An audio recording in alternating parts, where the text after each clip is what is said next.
खऱ्या 40 लाखांच्या नोटाबद्दल खोट्या 1,60,00,000 रुपये देण्याचा बनाव करणाऱ्या आरोपींना अटक. ठाणे खंडणी विरोधी पथकाने सुरेंद्र पाटील या इसमाला 2 पिस्तूल, 7 जिवंत काडतूस व मर्सिडीजसह अटक केली होती. त्याच्याकडे चौकशी केली असता काही लोक त्याला बनावट नोटा तयार करून देणार होते. बनावट नोटा बनवून देणाऱ्यांनी सुरेंद्र पाटील यांना 40 लाख रुपयांच्या बदल्यात 1,60,00,000 रुपयांच्या बनावट नोटा देण्याचे आमिष दाखवले होते. त्याप्रमाणे सुरेंद्र पाटील 40 लाख घेऊन मुरबाड येथील फार्म हाऊसवर गेले. काही गडबड झाल्यास फायरिंग करण्यासाठी पाटील यांनी स्वतःकडे 2 विनापरवाना पिस्तूल ठेवले होते. त्यावेळी नोटा बनवून देणाऱ्यांचे 5 साथीदार तेथे आले व स्वतः पोलीस असल्याचे सांगून व पोलिसांची रेड पडल्याचे भासवून त्यांच्याकडील 40 लाख रुपयांची रोख रक्कम घेऊन सर्वजण पळून गेले.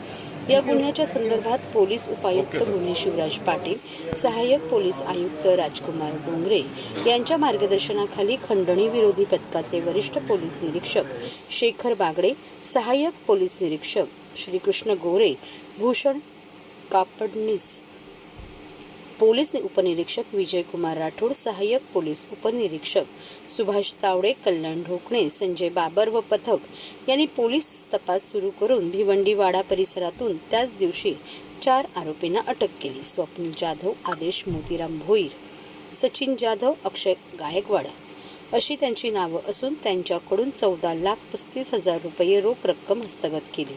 यातील 4 आरोपी अजून फरार असून पोलीस त्यांचा तपास करत आहे. तर आरोपी सुरेंद्र पाटील यांच्याकडून मॅगझिन असणारे देशी बनावटीचे पिस्तूल व 7 जिवंत काडतुसे व सुरेंद्र पाटील यांची मर्सिडीज कार जप्त करण्यात आली आहे.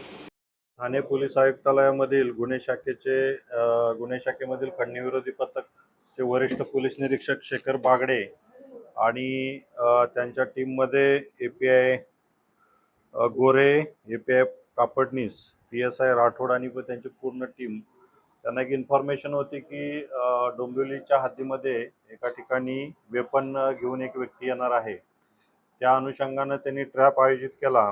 तो ट्रॅप सक्सेस झाला आणि त्याच्यामध्ये एक व्हेकल आणि त्याच्यामध्ये सुरेंद्र पाटील नावाचा आरोपी त्याच्यामध्ये आपल्याला मिळाला आणि त्याच्याकडे 2 बनावट ज्या पिस्टल्स होत्या तो त्याच्याकडून आपण हस्तगत केलेल्या, जप्त केलेल्या आहेत. याच्यामध्ये ज्यावेळेस पुढे तपास करताना, इंट्रोगेशन करताना असं लक्षात आलं की हा सुरेंद्र पाटील हा त्याला बनावट नोटा एका ठिकाणी छापून देणार अशा पद्धतीची त्याला म्हणजे त्याला एक ऑफर होती आणि त्या अनुषंगाने तो मुरबाडच्या हद्दीमध्ये 40 लाख रुपये घेऊन त्याच्या अगेन्स्ट त्याला बनावट नोटा 1,60,00,000च्या बनावट नोटा मिळणार या अनुषंगाने तो त्या ठिकाणी गेलेला होता.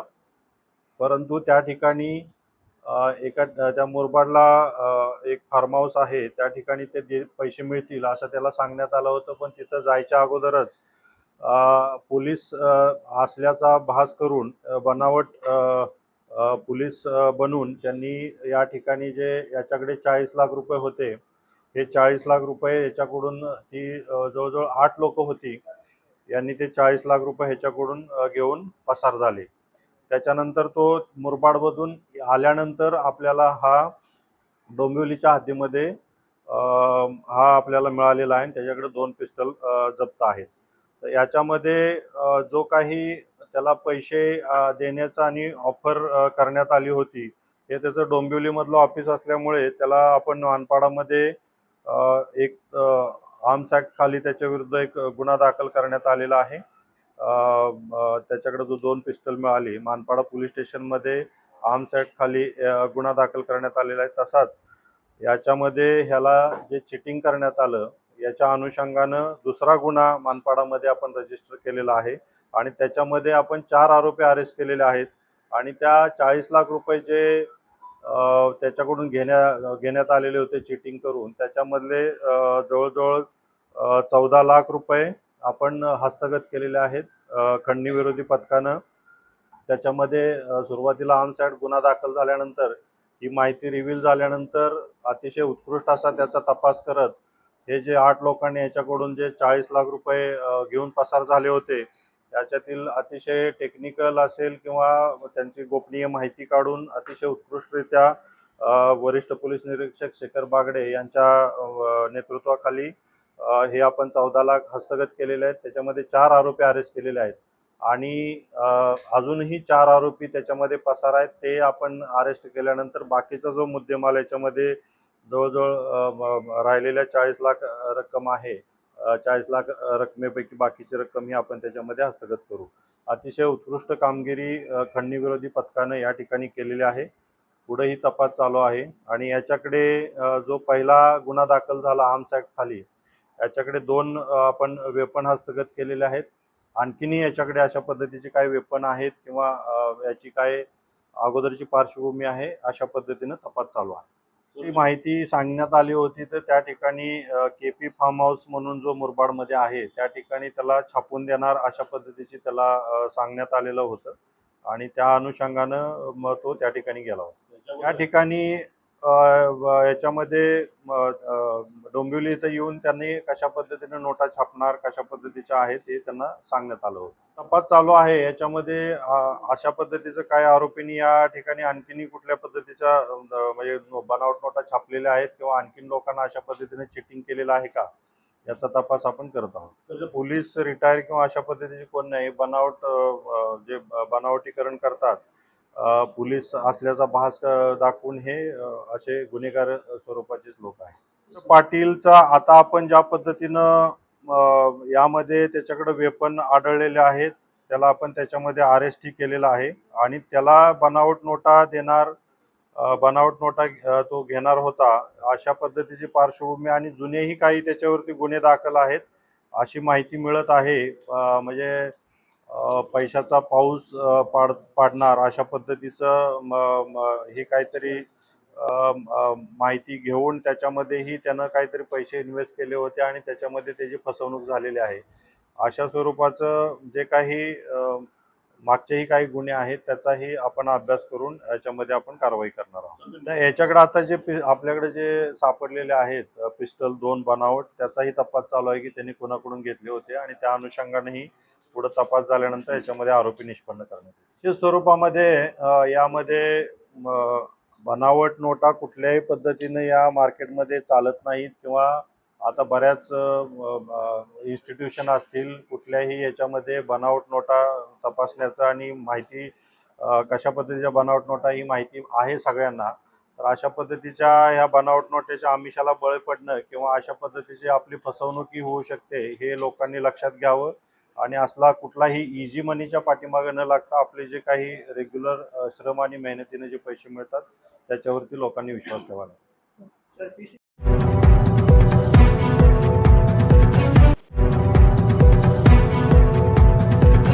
सर्व नागरिकांना आवाहन करण्यात येत आहे की सध्या डासांमार्फत पसरणाऱ्या डेंग्यू या आजाराचा प्रसार रोखण्यासाठी प्रत्येकाने पुढीलप्रमाणे कार्यवाही करावी. डेंग्यू आजार एडिस इजिप्ती हा डास चावल्याने होतो. या डासांची पैदास साचलेल्या किंवा साचवलेल्या स्वच्छ पाण्यामध्ये होते. 8 दिवसांपेक्षा जास्त दिवस पाणी उघडे व साचून राहिल्यास त्यात डास अंडी घालतात. अंड्यांच्या अळ्या तयार होऊन पुढे डास तयार होतात. यासाठी आपल्या घरातील पाणी साठे उदाहरणार्थ बॅरल्स, पिंपे, टाक्या, हौद, रांजणे इत्यादी दर आठवड्याला रिकामे करून घासून पुसून कोरडे करून पुन्हा भरावे. 1 दिवस कोरडा दिवस म्हणून पाळावा. पाणी साठ्यांना घट्ट झाकणे बसवावीत किंवा जुनी साडी, चादर, धोतर यांनी बांधून झाकून ठेवावीत, म्हणजे डास त्यात जाऊन अंडी घालणार नाहीत.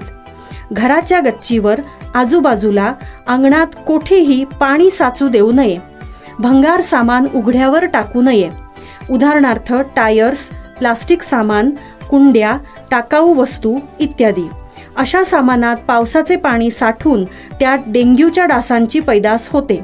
घरातील कूलर्स, फ्रीजच्या पाठीमागील ट्रे हे देखील वेळोवेळी कोरडे करावेत. लक्षात ठेवा, नुसत्या फवारणीने डास घनता कमी होत नाही, तर त्यासाठी डास पैदास ठिकाणे नष्ट करणे ही आपल्या सर्वांची जबाबदारी आहे. कोणताही ताप अंगावर न काढता जवळच्या शासकीय रुग्णालयात मोफत औषधोपचार घ्या. अशा प्रकारे नागरिकांनी सहकार्य केल्यास डेंग्यूचा प्रसार रोखणे सहज शक्य आहे.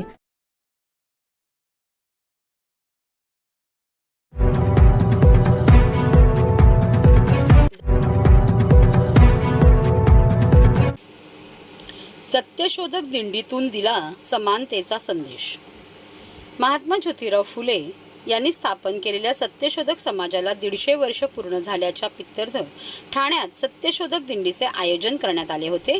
या दिंडीत खासदार सुप्रिया सुळे, खासदार हरिभाऊ राठोड, ऋता Awhad, Suhas Desai, Jitendra Kumar Indise, Kedar Dighe, doctor Anand Teltumbde, Urmila Pawar, Arjun Dangle, Mahesh Keluskar, Sudhakar Yadav, M.A. Patil, doctor Sanjay Mangala Gopal, Atul गोरे यांच्यासह अनेक मान्यवर सहभागी झाले होते.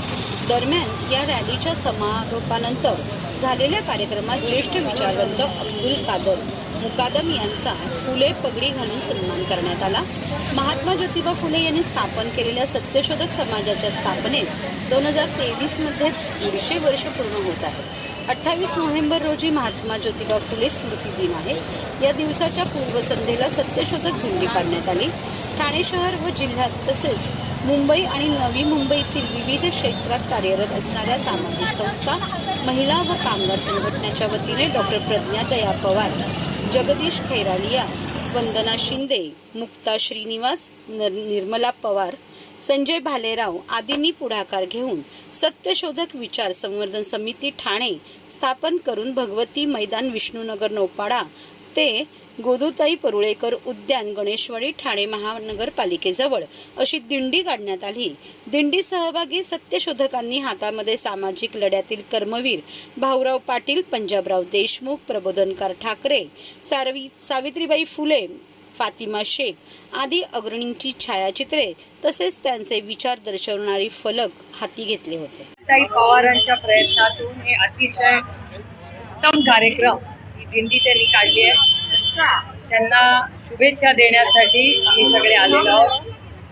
खरं तर सावित्रीबाई फुले आणि महात्मा ज्योतिबा फुले या दाम्पत्याच्या आशीर्वादाने आज आम्ही महिला ज्या सगळ्या शिकलेल्या आहोत.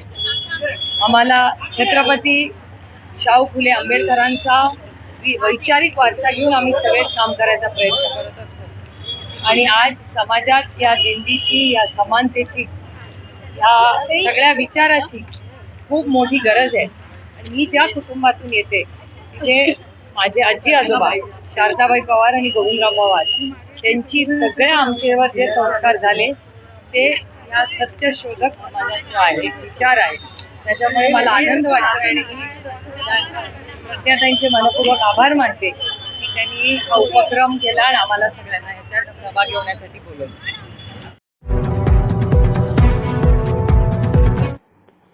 ठाणे शहराच्या वायू प्रदूषणात घट. पावसामुळे ठाण्याच्या हवेच्या प्रदूषणात मोठ्या प्रमाणावर घट झाली आहे. 26 नोव्हेंबर रोजी ठाणे शहराच्या हवेचे गुणवत्ता निर्देशांक सरासरी 117 इतका नोंदवला गेला आहे. 19 नोव्हेंबर रोजी हाच निर्देशांक 171 इतका होता. त्यानंतर त्यात थोड्याफार प्रमाणात घट होती.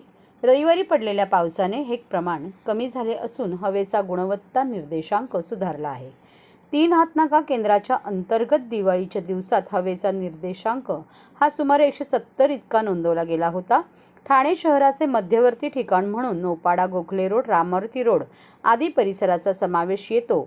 मात्र 26 नोव्हेंबर रोजी पडलेल्या पावसानंतर प्रदूषण नियंत्रण विभागाने घेतलेल्या नोंदणीनुसार त्यात कमालीची घट झाली आहे. येथील हवेचा गुणवत्ता निर्देशांक 120 इतका नोंदवला गेला. तर दिवाळीत सर्वाधिक प्रदूषण उपवन या केंद्राच्या अंतर्गत नोंदवले गेले होते. येथे हवेचा गुणवत्ता निर्देशांक 190 इतके आढळून आला होता. उपवन केंद्राच्या अंतर्गत शिवाईनगर, समतानगर, वर्तकनगर परिसराचा समावेश येतो. रविवारच्या पावसानंतर या केंद्राच्या अंतर्गत हवेचे प्रदूषण मोठ्या प्रमाणात कमी झाले आहे. ठाणे महापालिकेच्या प्रदूषण नियंत्रण विभागाकडून करण्यात आलेल्या नोंदणीनुसार 26 नोव्हेंबर रोजी येथील हवेचा गुणवत्ता निर्देशांक 113 इतका नोंदवला गेला. धर्मवीर स्वर्गीय आनंद दिघे साहेबांच्या संस्कारानुसार जनतेचे भले करण्यासाठी सातत्याने प्रयत्न करीत राहणार मुख्यमंत्री एकनाथ शिंदे. सर्व धर्म समभाव हा भाव मनात ठेवून समाजातील प्रत्येक गरजूला न्याय मिळवून देणं हीच धर्मवीर स्वर्गीय आनंद दिघे साहेबांची कार्यपद्धत होती. त्यांचेच आम्हीही अनुकरण करत आहोत. दिघे साहेबांनी दिलेल्या संस्कारानुसार आपल्या हातून जनतेचे भले होण्यासाठी सातत्याने प्रयत्न करत राहणार असे प्रतिपादन मुख्यमंत्री एकनाथ शिंदे यांनी केले. धर्मवीर 2 या चित्रपटाच्या मुहूर्त शुभारंभ प्रसंगी आयोजित कार्यक्रमात ते बोलत होते. यावेळी या कार्यक्रमासाठी सार्वजनिक बांधकाम मंत्री दादाजी भुसे, आमदार प्रताप सरनाईक, माजी आमदार रवींद्र फाटक, निर्माता मंगेश देसाई, दिग्दर्शक प्रवीण तरडे, मुख्य कलाकार प्रसाद ओक, झी24चे मंगेश कुलकर्णी, धर्मवीर 2 चित्रपटाची निर्मिती टीम व कलाकार उपस्थित होते. या प्रसंगी मनोगत व्यक्त करताना मुख्यमंत्री महोदयांनी सर्वप्रथम धर्मवीर स्वर्गीय आनंद दिघे यांचे संपूर्ण जीवन जगासमोर आणणाऱ्या धर्मवीर 1 व 2 चे सर्व कलाकार, निर्माता, दिग्दर्शक, तांत्रिक सदस्य या सर्व टीमचे अभिनंदन केले.